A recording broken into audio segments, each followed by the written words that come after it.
మొన్నటి వరకు గన్మెన్లు ఉన్నారు, వాళ్ళు ఉన్నారు. ఇప్పుడు అయిపోయింది, మొత్తం పదవులన్నీ రద్దు అయిపోయినాయి. ఏ గన్మెన్ వచ్చి కాపాడగలుగుతాడండి?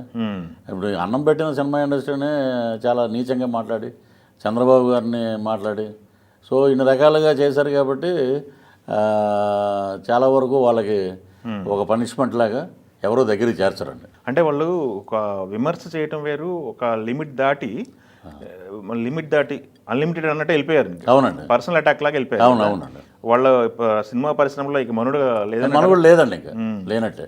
ఓకే, లేనట్టు. అలీ గారు అయితే నాకు తెలిసి ఈ ఎలక్షన్లో ఏం మాట్లాడలేదు అనుకుంటున్నా. అంటే ఈ ఎలక్షన్కి అసలు క్యాంపెయిన్కి రాలేదండి ఆయన ఈ ఎక్స్పెక్టెడ్ ఎంపీ ఫ్రమ్ నంద్యాల వాళ్ళు ఇవ్వలేదు, ఏదో అటువంటి తేడాలు ఉన్నాయండి.